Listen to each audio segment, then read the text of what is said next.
Morning students. Today we are going to learn a theory that is MOT or molecular orbital theory. Now since very beginning you are knowing that atoms actually combines with each other to form a molecule. Now if you consider atomic orbitals, now as you know what is an atomic orbital, when atomic orbitals combine we form molecular orbital. Okay. If you want to define molecular orbital, it's just a region in space comprising of the nuclei of the combining atoms. As I said, atoms will be combining. Okay, around which there will be the maximum probability of finding the electrons, or the electron density will be more. Okay. Now, to understand the molecular orbital theory, first of all we have to learn LCAO, that is linear combination of atomic orbitals. Now this is actually a quantum superposition of atomic orbitals. Schrödinger wave equation is also available, but to find the wave function for this complex molecules, it's very difficult. So rather a easy technique we have for calculating molecular orbital in quantum chemistry, that is this linear combination of atomic orbitals. Now in this case, you will be just knowing how it combines, and you will be knowing about some rules or some conditions for the combination of atomic orbitals to form the molecular orbitals. Okay. তাহলে পারমাণবিক কক্ষক সমূহের রৈখিক সমন্বয়ের ফলে এই আণবিক কক্ষকগুলো গঠিত হয় এবং সেই এলসিও মেথডটাই আমরা এখানে শিখব। Now see, when we consider the atomic orbitals as a wave, so how do we know how to draw the wave? Of course, everybody knows, I'm pretty much sure about this. This is a wave. This is a complete wave I have drawn here. So as you know, that is this is the crest, okay, this length, and this is the trough. You know that of course both are on the same heights, the crest and the trough. Now suppose I have shown here a wave. There is another wave. We have denoted it with psi A, psi B. Okay. Now if it is added, or you can say that when the waves are combined, if those two identical waves combine constructively, they are in phase. So what happens? A resultant wave is formed with double the amplitude.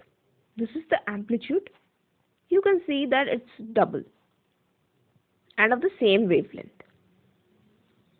Okay, so you can just write it in this way. You can write here psi itself. No need to write psi itself, and this is psi A plus psi B. So the amplitude increases. As you can see here, the amplitude is increasing. Now, in the converse case, if they are subtracted, they are out of phase. You can just see here, this is, you can see this amplitude above 1. The amplitude is plus over here and minus over here. Here it is minus and here it is plus. So in that case, it is destructively combined. In that way, they are subtracted actually. Okay. So they produce a wave, you can see here, with zero amplitude. So it is all about the atomic orbitals overlapping is in phase or out of phase. This is in phase, this is of course in phase, and this is constructive interference. We call it as constructive interference, okay, of waves. Interference of waves. And then the second one is actually out of phase. Both are out of phase, and so this is destructive interference. So here you can write psi is equals to psi A minus psi B. Now when there is a constructive interference, bonding molecular orbital rises. This is bonding molecular orbital. So I have written B over here, lunar lower subscript. Okay. And in case it is subtracted, there is destructive interference occurs, then it is anti-bonding molecular orbital. Okay, so I have written a small a in the lower subscript. Now you have to understand that whenever two atomic orbitals combine, always there is a formation of two molecular orbitals. Like what we have studied in hybridization, we have studied that those many atomic orbitals combines the same number of hybrid orbitals we get. If 4 atomic orbitals combines, then we get 4 hybrid orbitals. Similarly here, those many number of atomic orbitals combines, you'll have the same number of molecular orbitals. Okay? So if 2 combines, you get 2 molecular orbitals. This is what is happening. Okay. Now, you can also go for another descriptions where in the first one, suppose it is the first case. Okay. First case, what we got, phi is equals to phi A plus phi B, right? Phi B. Now, this is your bonding orbital. Now, if you want to get with the electron density, probable electron density, actually probable electron density is given by the square of the amplitude. This phi was the amplitude. Okay, probable amplitude. Now that is given by the square. So if you square it on both sides, what do you get? You get psi b, okay, square is equals to psi a square. So this is the bonding orbital, plus psi b square plus, okay, 2 psi a and psi b. Now, of course, this psi b square will be greater than psi a square plus psi b square. So this is individual amplitudes, okay. The psi a and psi b, what we are denoted here is psi a and psi b is the amplitude of the wave function of the individual waves. Now you can see that by this factor 2 psi a psi b, okay, by this factor it has more probable electron density. So you can of course understand that in case of bonding molecular orbital, what you are seeing here, electron density between the nuclei will be more, of course. Okay. Similarly, if you calculate this in a similar way, so I don't have space here, I'm not showing it. So, of course, in the second case, in the case of antibonding molecular orbital, you'll get it the same way, psi a square equals to psi capital A square, okay, minus 2 psi a psi b plus your psi b square. Okay, so what you'll get at the last is, I'll write it here, this psi antibonding molecular orbital square equals to the actually less than the combination of the squares of the amplitudes of the individual ones. Okay, this is the way you are getting. Okay, but because there will be minus 2 psi a psi b, so by that factor it is going to be less. So electron density is actually less in the case of anti-bonding molecular orbital. Between the two nuclei of the two atoms which are combining, electron density is going to be less. This is the way we find out for LCO, that is linear combination of atomic orbitals. Okay, foremost thing you have to remember is whenever the atomic orbitals are combining, we are forming molecular orbitals and those are in equal number with the atomic orbitals. Okay, second thing you have to understand most importantly is that there are two ways by which the atomic orbitals, those two atomic orbitals combines.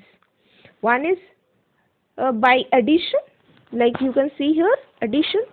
That is the constructive interference. When the two waves are in phase, the amplitude is more. So the electron density between the two nuclei is more. Second case can be that the waves are out of phase and there is a destructive interference, and so by the difference you can have a wave which is less in the amplitude. Okay, so that is your antibonding molecular orbital. So you get bonding molecular orbital and you get antibonding molecular orbital. Now we will show you, like with the energy level diagram, I'll show you the bonding as well as the antibonding molecular orbitals. Now you see here, these are the individual atomic orbitals, which are of course not the combined one. So these are, we can say that those are non-bonding atomic orbitals. Now you can also see that the energy rises in this way as shown. Okay. Now what happens? We know that two of the molecular orbitals are formed. One is through the constructive interference. So the one which is in the constructive interference is going to form the bonding molecular orbital. And as I said that the electron density between the two nuclei of the atoms is going to be high in the case of bonding molecular orbital. So what happens? Attractive forces are more. Attraction is going to be greater than repulsive forces. Now what does that mean? That the energy will be less. Energy is less. And always I tell you that in chemistry, whenever you study all these atomic orbitals and whatever concepts is there, energy when it is less, then stability is more. Okay, stability is more in the case of BMO, that is bonding molecular orbital, the one which we have denoted like this. Okay, now this is the bonding molecular orbital shown. See, it is less in energy. Okay. Now, as this is less in energy, it is more stable, of course. Here, attraction occurs mostly. Similarly, electron density between the two nuclei of the atoms will be less in the case of antibonding molecular orbital. Here, repulsions will be greater. Repulsions is greater than attraction. And so what happens? See what happens? Energy is much more here, higher, and so less stable is that. In fact, you can find a nodal plane between the two nuclei of the antibonding molecular orbital where the electron density will be 0. Also, I had to tell you that whenever we were denoting this wave, we can denote the amplitude. The crest usually is drawn with plus sign and the trough usually is drawn with the minus sign. This is from the previous page what I am telling you now. Okay.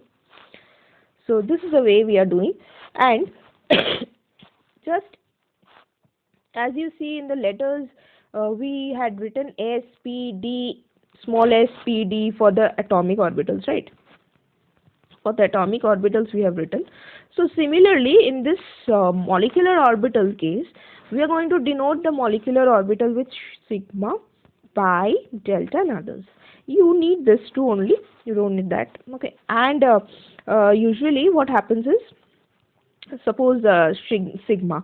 This sigma denotes the bonding molecular orbital, and when we write sigma star, then it denotes antibonding molecular orbital. Okay, this was the part. And another point is also there here. See, this is the energy of the atomic orbitals when it is not bonded. Okay. Now what happens is, whenever the bonding molecular orbital is formed, the energy decreases. As we know, energy is decreasing, stability is increasing. So this energy is actually stabilizing energy. We call this energy we call this energy as stabilizing energy, স্থায়ীকরণ Shakti. Okay, stabilizing energy, স্থায়ীকরণ Shakti. Similarly, the antibonding molecular orbital is going to have more energy, and this amount would be equal. This energy E1, if it is E1 and if it is E2, this E1 is and E2 value, numerical value will be the same. So as much E1 is decreasing, that much E2 will be increasing.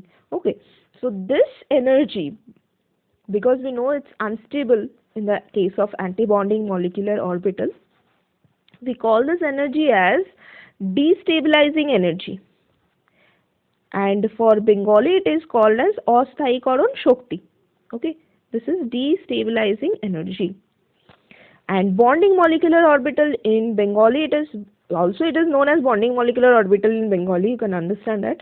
And the other name is অনুবন্ধী আণবিক কক্ষ. ঠিক আছে, আর যেটা antibonding molecular orbital সেটা বাংলাতেও antibonding molecular অরবিটালই বলে, অথবা আরও একটা নাম রয়েছে সেটা হচ্ছে অনুবন্ধী আণবিক কক্ষ. ওকে, so this was all about the energy level diagrams. We will see later also. Okay, another thing what you have to know is types of molecular orbitals. Now what are this? In case of types of molecular orbitals, it's very simple actually. If you see the end-to-end overlap, then it is the formation of sigma molecular orbitals, and if you see side by side overlap, then it is pi formation, pi molecular orbital formation. So we have two types of molecular orbitals briefly. One is sigma, the other one is pi.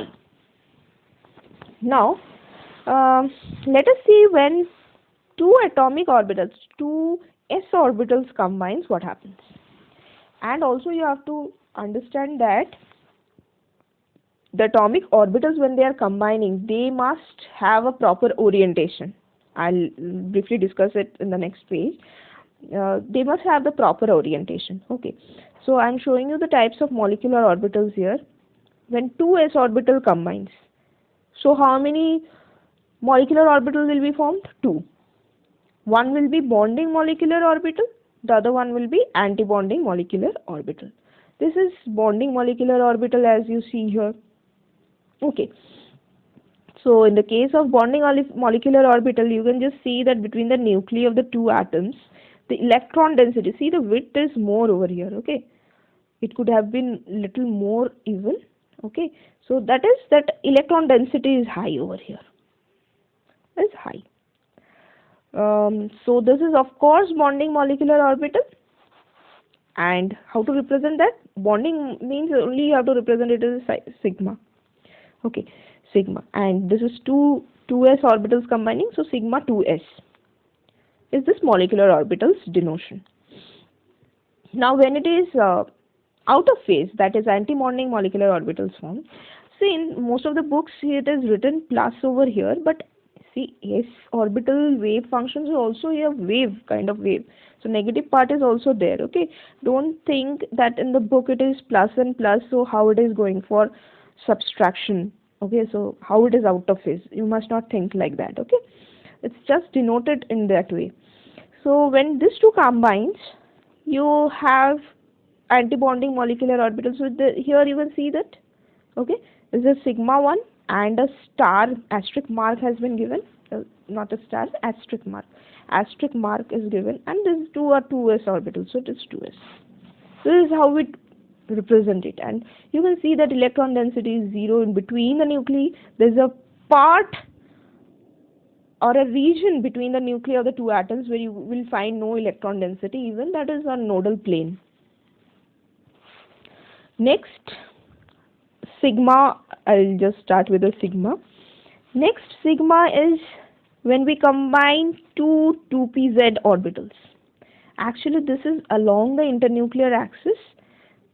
Mostly by the denotation, we just understand that 2pz among 2px, 2py, 2pz atomic orbitals are along the internuclear axis. I hope you understand about what is internuclear axis here. Okay. So when these two combines, you can see this is actually in phase, because for p orbitals, what we show through signs is one of them is in plus phase, one of the lobes in plus, and the other one is minus. So you can easily understand that. So plus and plus combines where the electron density is increasing, and so we write it as sigma 2pz. Okay.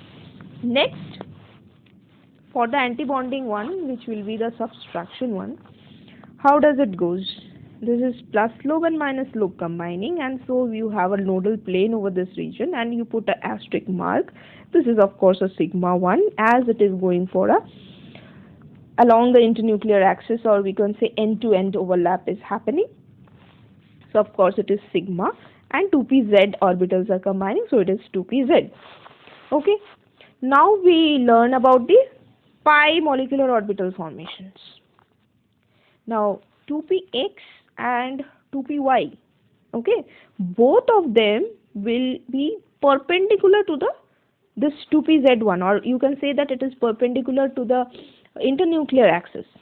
So you draw it in this way. 2px we have shown, and this in the way if it is going for a addition constructive interference, then this is how it is combining, because it is a sidewise overlap. So you must have remembered how we draw the sidewise overlap. Okay, sidewise overlap, you have a pi bonding. We have seen there also that there is electron cloud above and below. Likewise here it is above and below. Okay. Now pi, there is a pi formation, pi molecular orbital as I told, and 2px of both atomic orbitals are combining, so it is written in this way. Now if you go for the minus one, this is the subtractor, that one. So this is plus lobe and minus lobe combining, and so this goes in this way, plus and minus, and you have asterisk mark over here showing that it is an antibonding molecular orbital, and this is a pi molecular orbital as we know, and 2px of course, because both the atoms are 2px1. Okay. Next, what is there? Okay. Next is another pi molecular orbital formation, what we are showing here. 2py, that is also going to be perpendicular to the internuclear axis. So in that case, there is the addition of course will be above the plane, and below the plane we have shown the electron cloud, and this is how we are going to write it. Now if it is minus, okay, then you are going to show it in this way. Okay, so you can show here a nodal plane where the electron density is 0, and this is asterisk mark over here 2py. Okay. Now that as I told you that there are few conditions also for LCAO. First thing is that the combining atomic orbitals must have same or nearly same energy. That means 1s and 1s can combine, but 1s cannot combine with 2s. Even 2s can combine with only 2s. 2s cannot combine with 2p, any of the 2p, px, py or pz. Okay. But if it is combining, it can combine with only the z1 along the internuclear axis. So whatever the atomic orbitals are combining, they must have same or nearly same energy, and also they must have proper orientation. Both the factors are equally important. So that we have to see. For a proper orientation, I have shown you two examples of proper orientation. These are proper orientation where s orbital and along the internuclear axis, that is head-on overlap or end-to-end overlap with the pz is possible. Two 2pz's are possible, but pz and px is not possible because one is along the internuclear axis and the other one is perpendicular to it. Again, similarly, though these two are perpendicular, both the px and the py are perpendicular to the internuclear axis one, but still they cannot combine because of their improper orientation. So these all are the improper orientation. Lower, all the three are improper orientation. Even the 2s orbital, the s orbital, cannot combine with the ones, the orbitals, p orbitals, which are perpendicular. That is, two of them are there. One is px and one is py. Anyways, pz is along the internuclear axis and it is combining. Okay, so this is not possible. This not possible, this not possible, and this not possible. Okay, these two are possible. That is because of the proper orientation. So these were all about the LCO, that is linear combination of atomic orbitals. Lot of things are there. Please do understand it. If you are, if you want to watch it later, also you can watch it. So I have prepared it in that way, and go through it again and again so that you are comfortable with it. Okay. And now we'll go for the molecular orbital theory. Okay.